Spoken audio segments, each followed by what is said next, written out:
Hello बच्चों, मैं सीता कंवर स्वागत करती हूँ आपका राजस्थान सरकार व वेदांता के CSR इनिशिएटिव ई कक्षा में, जिसके टेक्निकल पार्टनर हैं मिशन ज्ञान। बच्चों, हमारा चैप्टर फर्स्ट चल रहा है स्वर्णिम भारत प्रारंभ से 1206 ईस्वी तक। इसके पार्ट सेकंड के तहत हम महाजनपद काल में भारत के मुख्य महाजनपदों व राजस्थान के जनपदों का अध्ययन करेंगे। लेकिन इससे पूर्व पार्ट फर्स्ट का वीडियो आप जरूर देख लें, जिसमें हमने इतिहास के बेसिक को डिस्कस किया था। तो चलिए बच्चों, महाजनपद काल की सबसे पहले समय अवधि देखते हैं। 600 ईसा पूर्व से 325 ईसा पूर्व तक की जो समय अवधि है उसे महाजनपद काल के नाम से जाना जाता है। अब महाजनपद क्या थे? तो उत्तर भारत में 6ठी शताब्दी ईसा पूर्व जो स्वतंत्र व शक्तिशाली राज्य थे उन्हें महाजनपद की संज्ञा दी गई, और इन महाजनपदों की संख्या कितनी थी? 16 थी। और ये जानकारी हमें बौद्ध धर्म ग्रंथ अंगुत्तर निकाय, साथ ही जैन धर्म ग्रंथ भगवती सूत्र से प्राप्त होती है। तो ये बहुत ही इंपॉर्टेंट क्वेश्चन है आपके एग्जाम की दृष्टि से, इसे आप जरूर नोट कर लें। अब हम इन 16 महाजनपदों व उनकी राजधानी को एक बार देख लेते हैं, क्योंकि यहाँ से भी आपके एग्जाम में क्वेश्चन बनते हैं। 2019 में आपके यहाँ से क्वेश्चन आया था कि भारत के 2 महाजनपदों के नाम बताइए। तो आपको मेरे साथ ही इन्हें याद करना है और वीडियो पॉज करके इन्हें नोट जरूर करते रहें। तो सबसे पहले महाजनपद है काशी महाजनपद, और काशी महाजनपद की राजधानी थी वाराणसी, जिसमें उत्तर प्रदेश के वाराणसी का क्षेत्र शामिल था। अगला महाजनपद है कुरु महाजनपद। कुरु महाजनपद की राजधानी थी इंद्रप्रस्थ, और इंद्रप्रस्थ किसका प्राचीन नाम है? दिल्ली का। और दिल्ली, मेरठ व हरियाणा का क्षेत्र इसके अंतर्गत आता था। नेक्स्ट है अंग महाजनपद। अंग महाजनपद की राजधानी थी चंपा, और इसमें बिहार, वर्तमान बिहार का क्षेत्र इसके अंतर्गत आता था।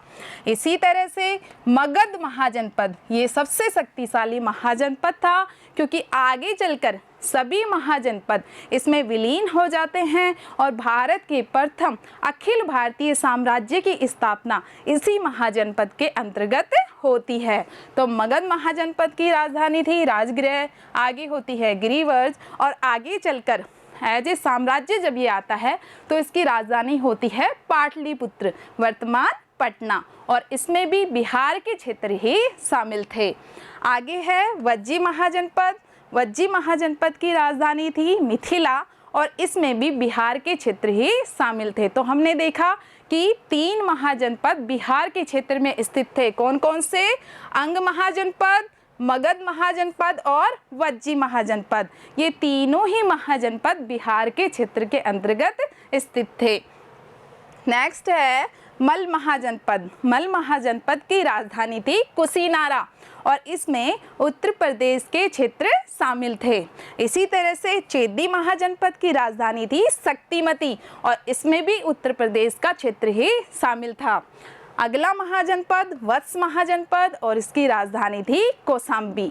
आगे बढ़ते हैं कौशल महाजनपद। कौशल महाजनपद की राजधानी थी अयोध्या, और अयोध्या किसकी जन्मस्थली है? भगवान श्री राम की। तो इसकी राजधानी क्या थी? अयोध्या। लेकिन बुद्ध काल में, आगे चलकर बुद्ध काल में कौशल 2 भागों में विभक्त हो जाता है, उत्तरी और दक्षिणी। तो इसकी 2 राजधानी होती हैं। उत्तरी कौशल की राजधानी साकेत और दक्षिणी कौशल की राजधानी श्रावस्ती, और इसमें ही उत्तर प्रदेश का क्षेत्र शामिल था। इसी तरह से पांचाल महाजनपद की भी 2 राजधानी थी। उत्तरी पांचाल की अहिचित्र, साथ ही दक्षिणी पांचाल की काम्पिल्य, इसमें भी उत्तर प्रदेश का क्षेत्र ही शामिल था। तो उत्तर प्रदेश में कुल कितने महाजनपद स्थित थे? 7 महाजनपद उत्तर प्रदेश वाले क्षेत्र में स्थित थे। नेक्स्ट है जो कि राजस्थान का महाजनपद था मत्स्य महाजनपद। इसकी राजधानी थी विराटनगर, वर्तमान बैराठ, और इसमें जयपुर अलवर का क्षेत्र शामिल था। इसी तरह से सूरसेन महाजनपद की राजधानी थी मथुरा, और जिसमें आधुनिक ब्रज का क्षेत्र यानी उत्तर प्रदेश के मथुरा और भरतपुर, धौलपुर का क्षेत्र इसके अंतर्गत शामिल था। आगे बढ़ते हैं दक्षिण भारत का एकमात्र महाजनपद। इंपॉर्टेंट क्वेश्चन है बच्चों, नोट डाउन कीजिए इसे अभी के अभी, कि दक्षिण भारत का एकमात्र महाजनपद कौन सा था। ये RS प्री में भी आपके क्वेश्चन पूछा गया है और हमारे बोर्ड की परीक्षा की दृष्टि से भी बहुत महत्वपूर्ण है कि दक्षिण भारत का महत्वपूर्ण महाजनपद कौन सा था। अस्मक ये एकमात्र महाजनपद था जो दक्षिण भारत में स्थित था और कौन से क्षेत्र में स्थित था, गोदावरी नदी के क्षेत्र में स्थित था। नेक्स्ट है अवंती महाजनपद। अवंती महाजनपद की भी दो राजधानी थी, उत्तरी अवंती की उज्जैनी और दक्षिणी अवंती की महिष्मती। तो अवंती में कौन सा क्षेत्र शामिल था, मध्य प्रदेश का क्षेत्र शामिल था। अब बच्चों यहाँ से एक क्वेश्चन और बन रहा है हमारा, कौन से ऐसे महाजनपद थे जिनकी दो दो राजधानियां थी। तो हमने ऊपर देखा था कौशल महाजनपद, इसकी दो राजधानी थी, इसके अलावा पांचाल महाजनपद, साथ ही अवंती महाजनपद। तो कौशल, पांचाल और अवंती इन तीनों महाजनपदों की दो दो राजधानियां थी। आगे बढ़ते हैं बच्चों, गांधार महाजनपद। गांधार महाजनपद की राजधानी थी तक्षशिला और इसमें वर्तमान पाकिस्तान के रावलपिंडी का क्षेत्र उस वक्त आता था। नेक्स्ट महाजनपद है 16वां और अंतिम कंबोज महाजनपद। कंबोज महाजनपद की राजधानी थी राजपुर या हाटक और इसमें उत्तर पश्चिमी पाकिस्तान व अफगानिस्तान का क्षेत्र शामिल था। तो बच्चों ये सभी महाजनपद 16 के 16 महाजनपद आपको नोट डाउन करने हैं, साथ ही आपको याद करने हैं। एक बार आपको मानचित्र में दोबारा से 16 महाजनपद बता देती हूँ। देखिए यहाँ ये अस्मक महाजनपद जो कि हमने अभी चर्चा की, दक्षिण भारत का एकमात्र महाजनपद। ये देखिए गोदावरी नदी के किनारे यह स्थित था। आगे देखिए यहाँ पे ये है हमारा बिहार का क्षेत्र और बिहार के क्षेत्र में हमारा अंग महाजनपद, मगध महाजनपद, वज्जी महाजनपद। तो ये तीनों महाजनपद कहाँ हो गए, बिहार के, अंग, वज्जी और मगध का। इसके अलावा अस्मक हो ही गया दक्षिण भारत में।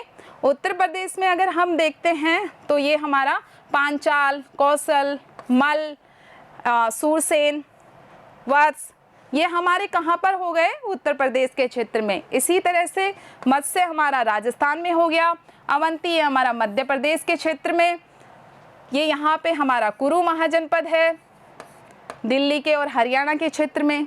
इसी तरह से यहाँ पे ये कंबोज महाजनपद है जो कि हमने देखा कि पाकिस्तान और अफगानिस्तान के क्षेत्र में था।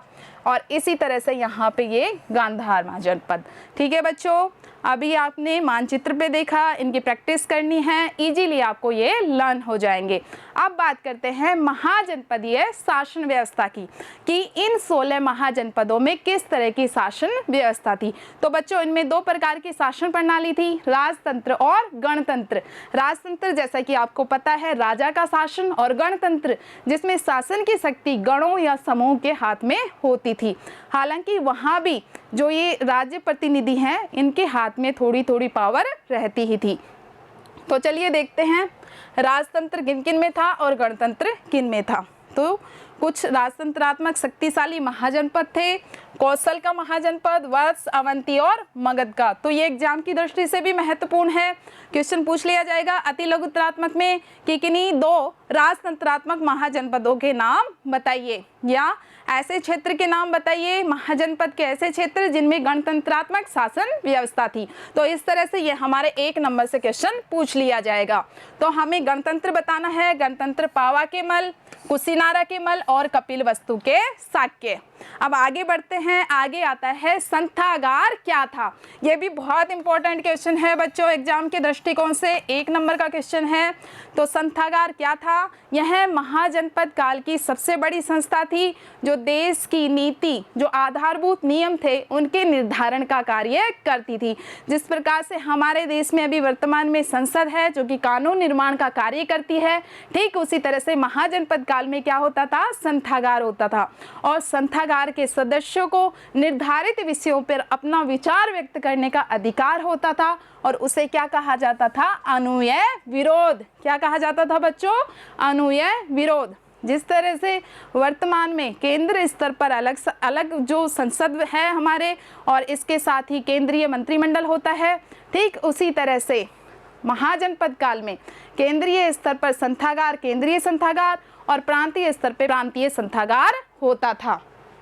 ये देखिए प्रांतीय संथागार और केंद्रीय संथागार। आगे बढ़ते हैं, आगे बात करते हैं राजस्थान के जनपदों की, जो कि एग्जाम की दृष्टि से बहुत ही महत्वपूर्ण है, क्योंकि यहाँ से हमारे 2 क्वेश्चन बनते हैं, एक 4 नंबर का लघुत्तरात्मक और एक 1 नंबर का अति लघुत्तरात्मक। क्योंकि हमने देखा बच्चों ये चैप्टर कितने मार्क्स का है, टोटल 5 मार्क्स का है। एक आएगा 4 नंबर का लघुत्तरात्मक और एक आएगा 1 नंबर का अति लघुत्तरात्मक। तो यहाँ से लघुत्तरात्मक प्रश्न कैसे बनेगा कि राजस्थान के मुख्य जनपदों के नाम बताते हुए उनमें से किन्हीं 2 जनपद का वर्णन कीजिए। तो चलिए देखते हैं कि राजस्थान में जनपदीय शासन व्यवस्था का सूत्रपात कब से हुआ। तो बच्चों यूनानी आक्रमण के भय से, पश्चिम से यूनानी आक्रमण के भय के कारण पंजाब की मालव, सिवी, अर्जुनायन आदि जातियां राजस्थान में आ जाती हैं और इसी के साथ ही पूर्वी राजस्थान से जनपदीय शासन व्यवस्था की शुरुआत होती है। और राजस्थान के महत्वपूर्ण जनपद थे 4, जिनमें पहला जनपद है जांगल जनपद, और जांगल जनपद में बीकानेर व जोधपुर का क्षेत्र शामिल था। कौन सा क्षेत्र शामिल था? पश्चिमी क्षेत्र।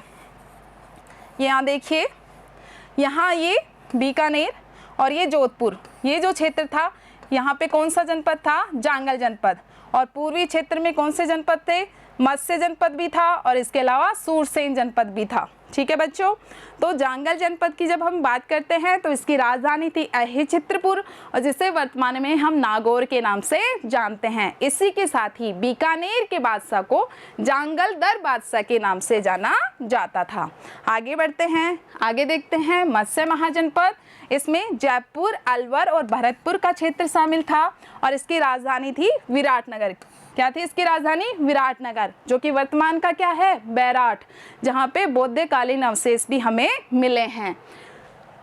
कालांतर में यह मगध साम्राज्य का अंग बन जाता है। जैसा कि मैंने आपको बताया कि मगध का साम्राज्य बहुत शक्तिशाली था महाजनपद, आगे चलकर सभी महाजनपद उसमें विलीन हो जाते हैं।